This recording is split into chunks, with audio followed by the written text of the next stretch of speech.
Bunny guest appearance ఇస్తే ఆ effect ఎలా ఉంటుందో ప్రత్యేకంగా చెప్పాల్సిన అవసరం లేదు.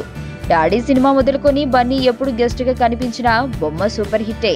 చరణ్ సినిమా ఎవడులోనూ మెరిశాడు. ఆ సినిమా కూడా సూపర్ హిట్టే. ఈ మధ్య రుద్రమదేవిలో గోన గన్నారెడ్డి పాత్రతో రక్త కట్టించాడు. ఆ సినిమాకే హైలైట్ గా నిలిచాడు. ఈ రిజల్ట్ ని చూసే బన్నీని అందరూ లక్కీగా భావిస్తూ ఆయనతో guest appearance ఇప్పించుకోవాలనుకుంటున్నారు.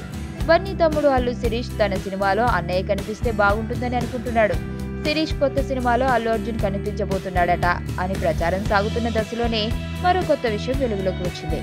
Ram Charan cinema ధృవాలోనూ Allu Arjun guest గా కనిపించబోతున్నాడట. బన్నీ పాత్ర అందులో 5 నిమిషాలు ఉంటుందని చెబుతున్నారు. చరణ్ పై ఉన్న ప్రేమకు తోడు దర్శకుడు సురేందర్ రెడ్డి బలవంతం మేరకు బన్నీ ఈ సినిమాలో నటించడానికి ఒప్పుకున్నట్లు తెలిసింది. మరి అందులో నిజమెంతున్నది తెలియాలంటే మాత్రం చిత్ర బృందం స్పందించాల్సిందే. నేను ఆనంద్.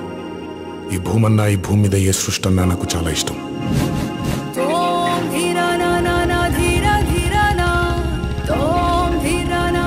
చెట్లు, మొక్కలు, గాలి, నీరు, వాటిని కాపాడుకోవటమే నా పని కూడా.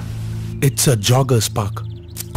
213 చెట్లు ముంబైకి చాలా ఆక్సిజన్ సప్లై చేస్తుంది.